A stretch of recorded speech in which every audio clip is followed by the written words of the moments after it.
El día empezó como cualquiera en la casa de Jacob. El rumor de los animales, el crujido de las sogas, las voces de los hermanos repartiéndose el trabajo. Pero para José, el más joven de los hijos de Raquel, el día ya venía encendido por dentro. No era que supiera algo que los demás ignoraban, era que había soñado. Desde pequeño, los sueños lo visitaban como mensajeros. Ese amanecer, mientras el sol apenas pintaba de oro los bordes de las tiendas, José reunió el valor para contar lo que había visto. Manojos de trigo en el campo, 11 inclinándose ante el suyo. Luego, el cielo mismo doblando luz, el sol, la luna, y 11 estrellas rindiendo homenaje. No fue arrogancia, fue inocencia. Él no sabía que hay verdades que, aunque sean de Dios, se anuncian en el tiempo de Dios. Sus hermanos lo oyeron con una mezcla de risa y rabia. ¿Reinarás sobre nosotros? ¿Nos gobernarás?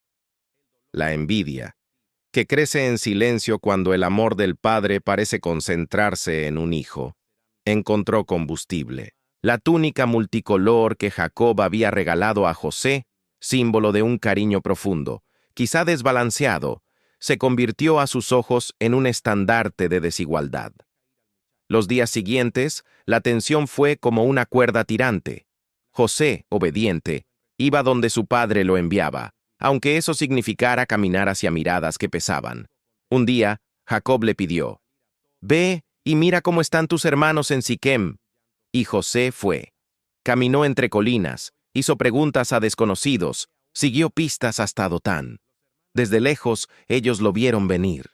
Y en el polvo que levantaba su paso vieron también la oportunidad de apagar un sueño que los incomodaba. «Ahí viene el soñador», dijeron. «Matémoslo y veamos qué será de sus sueños». Rubén, el mayor, intentó frenarlos. «No derramemos sangre. Arrojémoslo a esta cisterna vacía y ya». Fue suficiente para que la historia respirara otro rumbo. Cuando José llegó, los brazos que debían heredarlo como hermano, lo despojaron como enemigo. La túnica multicolor cayó al suelo como caen las apariencias.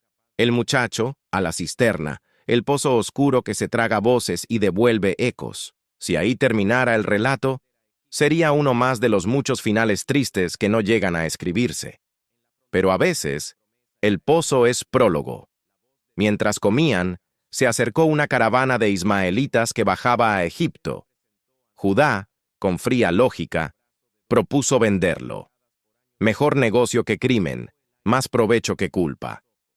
Lo sacaron del pozo con la misma facilidad con que lo habían arrojado y lo entregaron por 20 piezas de plata. A veces el mundo tasa a las personas con monedas. José comenzó su viaje atado al cuello de un camello, con el corazón atado a preguntas. Detrás, en el desierto, quedó una túnica empapada en sangre de cabrito, engaño tejido para un padre que lloraría durante años, con el dolor mudo de quienes creen que han perdido a su hijo. Delante, el camino hacia un país de estatuas y jeroglíficos, lenguas que no comprendía, costumbres extrañas. La promesa parecía lejana, los sueños, un insulto.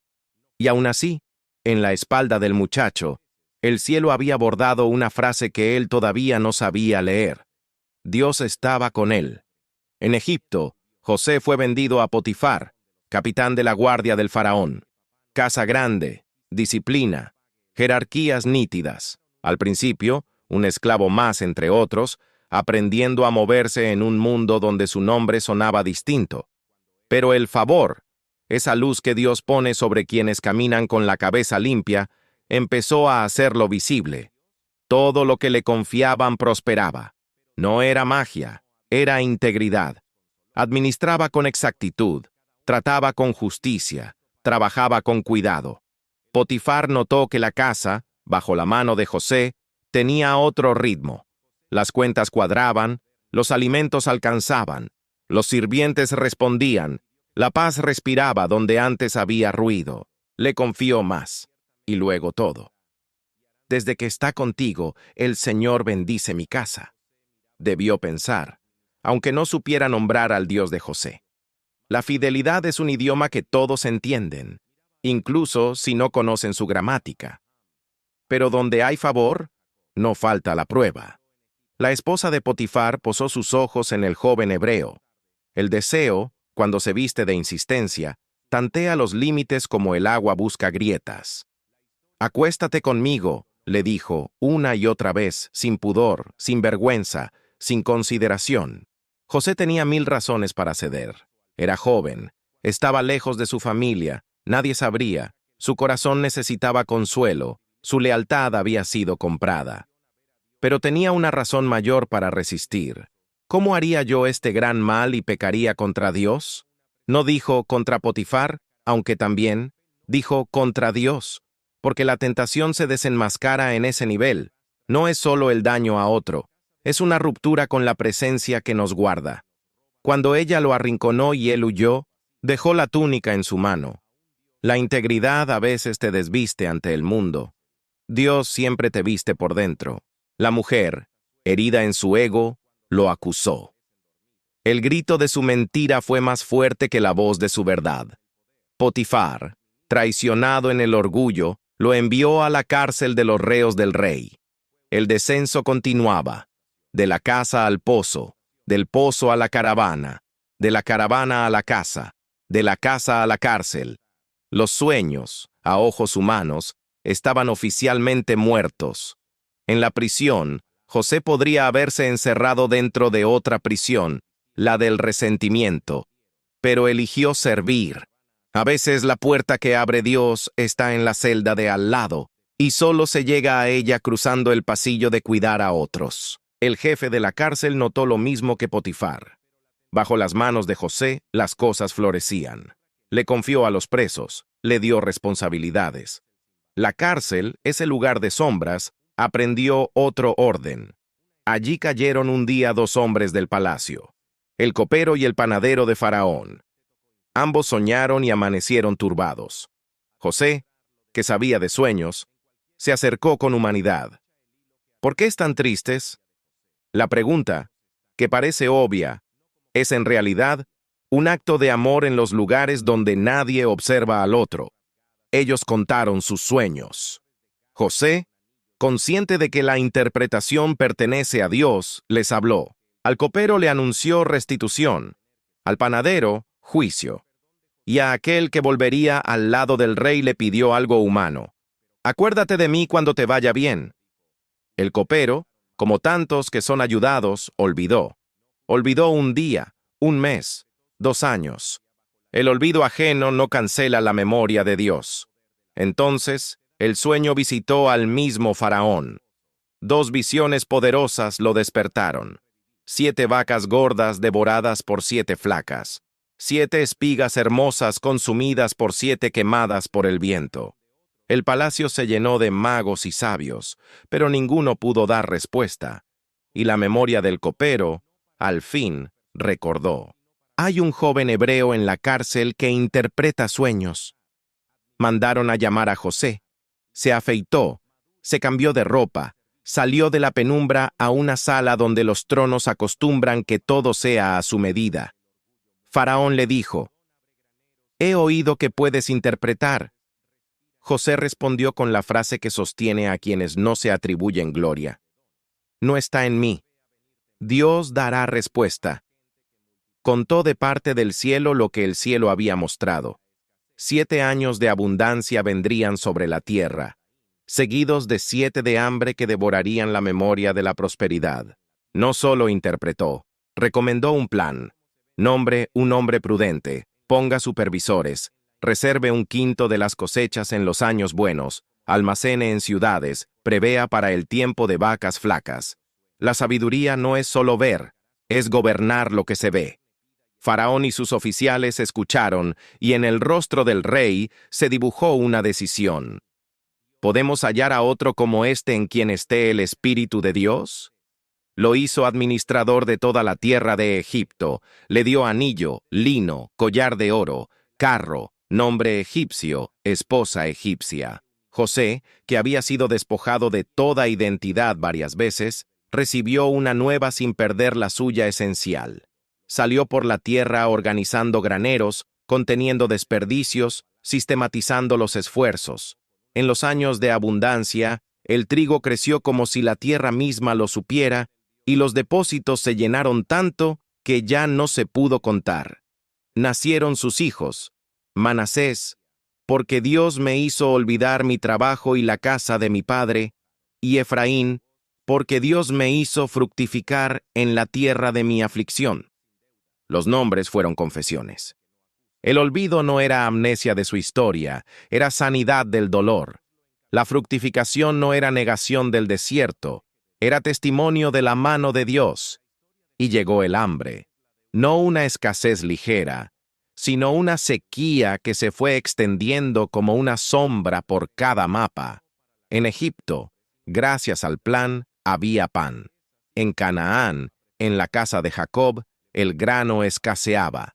El padre, que había vivido con un hueco que llevaba el nombre de José desde hacía años, miró a sus hijos mayores y les dijo lo práctico. He oído que hay grano en Egipto, vayan y compren. Los hermanos bajaron sin saber que caminaban hacia una cita que el cielo había reservado. Llegaron ante el administrador. Se inclinaron con el respeto debido a la autoridad de una nación que ahora dominaba su destino. Y se cumplieron los sueños del muchacho en la casa de Jacob. 11 hombres postrados. José los reconoció. Ellos no, porque los años, la ropa, la lengua y el dolor transforman los rostros. El corazón de José se agitó. Podría haber revelado, podría haber perdonado de inmediato, podría haber castigado. Eligió probar. No por crueldad, sino para ver si el pozo había dejado en ellos aprendizaje. Los trató con dureza al principio. Les preguntó por su familia. Insistió en saber de su padre y del menor, Benjamín. Exigió que lo trajeran. Retuvo a Simeón como garantía. Devolvió el dinero en sus sacos sin que lo notaran. Los vio irse con una mezcla de llanto contenido y brújula fija. Volvieron a Canaán con el grano, con la historia de aquel administrador severo, con el peso de una exigencia. Jacob se resistió a dejar ir a Benjamín, el hijo de su vejez, hermano de José por Raquel, pero el hambre también hace su trabajo, empuja decisiones. Judá, el mismo que había propuesto vender a José, ofreció su vida como fianza por el menor. El viaje de regreso fue también un viaje interior para cada uno. En Egipto, cuando José vio a Benjamín, el corazón le ardió. Lloró en privado. Preparó una comida en su casa y los sentó según su edad, para asombro de ellos. A Benjamín le dio porciones multiplicadas. Quería ver si el favoritismo, ese veneno antiguo, despertaba en sus hermanos envidia o si la historia les había enseñado a celebrar al otro. Luego colocó su copa en el saco del menor y los dejó partir, enviando detrás un arresto planificado. Cuando los alcanzaron y hallaron la copa en el costal de Benjamín, el dolor fue colectivo. Volvieron. José firme dijo, «El que tiene la copa será mi siervo. Los demás, libres». Y fue entonces cuando la historia se redimió. Judá, el hombre que antes había dicho, «vendámoslo», ahora dijo, «déjame a mí como esclavo y deja ir al muchacho. No soportaría ver el mal que alcanzaría a mi padre».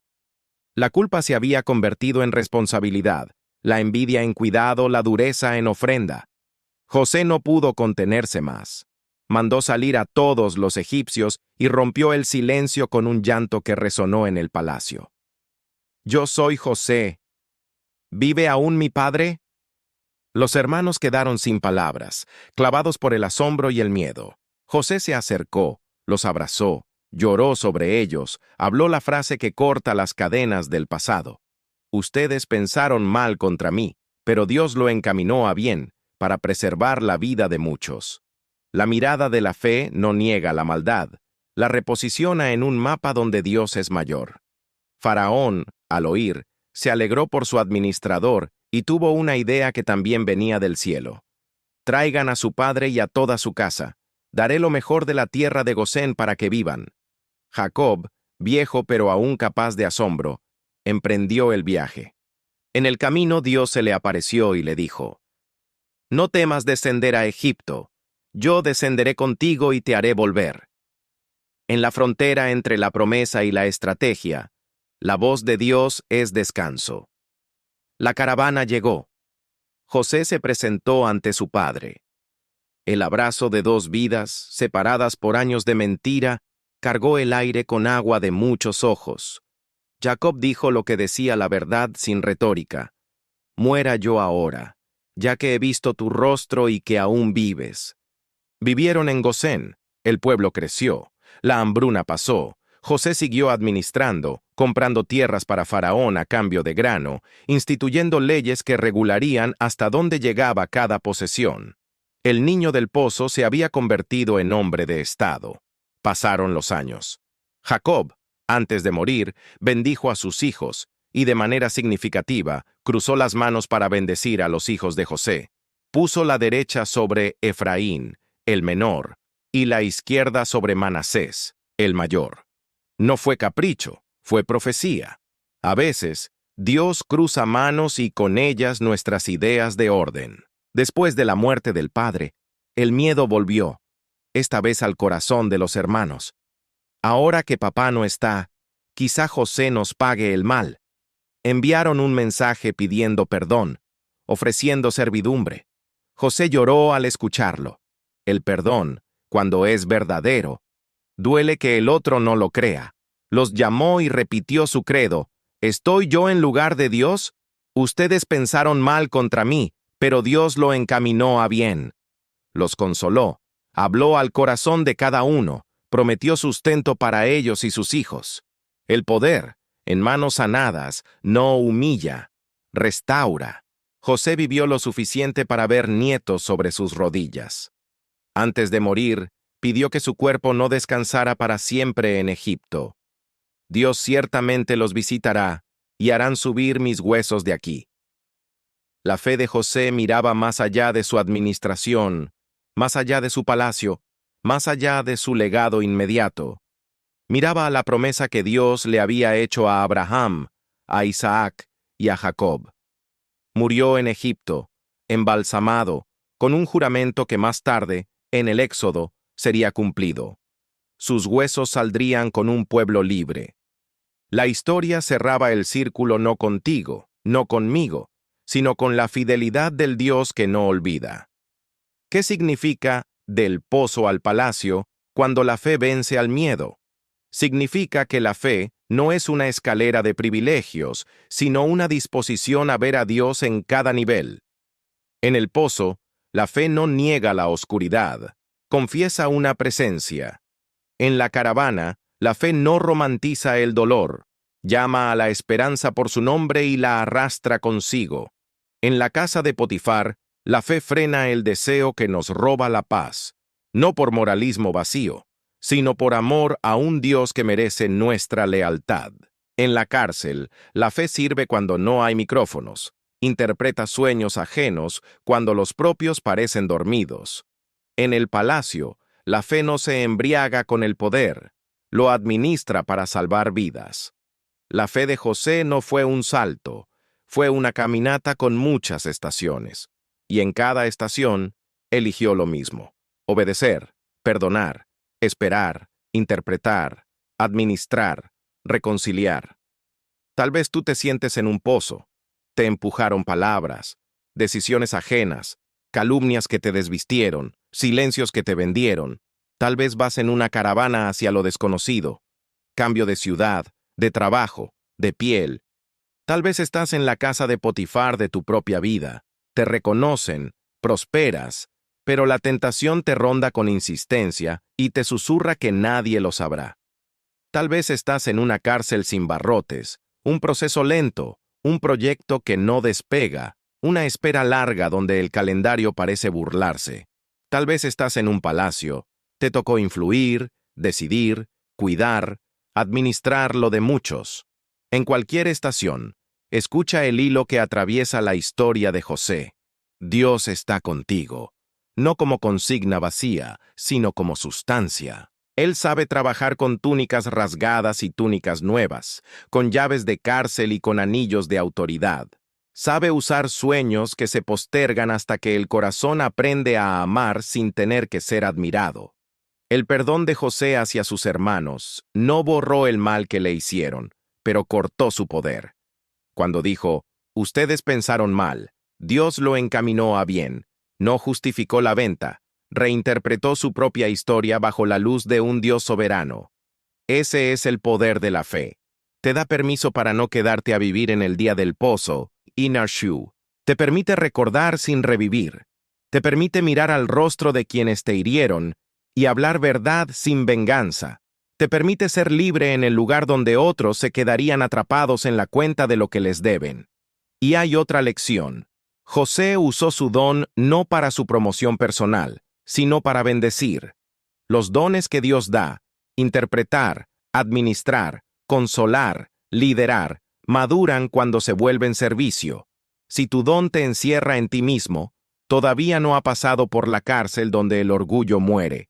Si tu don abre graneros y alimenta pueblos, entonces respira ya con el ritmo del cielo. La tierra necesita de esa clase de dones. Gente que vea venir temporadas y prepare gente que multiplique en la abundancia y distribuya en la escasez, gente que no se olvide de Manasés y Efraín, de olvidar el dolor como identidad y de fructificar en la tierra de la aflicción. Quizá te preguntes cómo se vence el miedo en el pozo, en la tentación, en la injusticia o en el poder. Se vence como lo hizo José, recordando a quien pertenece la interpretación de los sueños, declarando que no pecarás contra Dios aunque la carne pida y el entorno invite, sirviendo aunque te hayan olvidado, diciendo, no está en mí, Dios dará respuesta, cuando la sala te mira esperando brillantez, usando el poder para servir a los que te vendieron, prefiriendo perder una túnica antes que perder el alma, eligiendo llorar a solas antes que humillar en público, llamando bien a lo que Dios obró en medio del mal, confiando en que los huesos, lo más rígido, lo más fijo, también tendrán un éxodo. Del pozo al palacio, José caminó con una melodía que ahora es nuestra. El Dios de los sueños es también el Dios de las cárceles y de los palacios. No te define el lugar, te define la presencia. Y si un día, años más tarde, vuelves a encontrarte con quienes te arrojaron, que tu voz suene como la suya, sin venganza, sin ironía, sin deuda. Un yo soy que no acusa, un no teman que cura, un Dios lo encaminó a bien que abre la puerta para que el pasado deje de dictar sentencias. Porque la historia de José no es la de un héroe que se salva a sí mismo, es la de un Dios que, en cada descenso preparaba un ascenso no para la gloria del hombre, sino para la vida de muchos. Y esa sigue siendo la trama preferida del cielo, levantar a uno para alimentar a miles, sanar un corazón para reconciliar una familia, posicionar a un siervo para cambiar una nación. Si hoy estás en el pozo, no renuncies a tus sueños. Si hoy estás en el palacio, no renuncies a tu humildad. En ambos, adora. En ambos, sirve. En ambos, perdona. En ambos recuerda que al final, los sueños de Dios no fallan. Se cumplen en los tiempos de Dios, y cuando se cumplen, no solo te restauran a ti, alimentan a todos los que te rodean.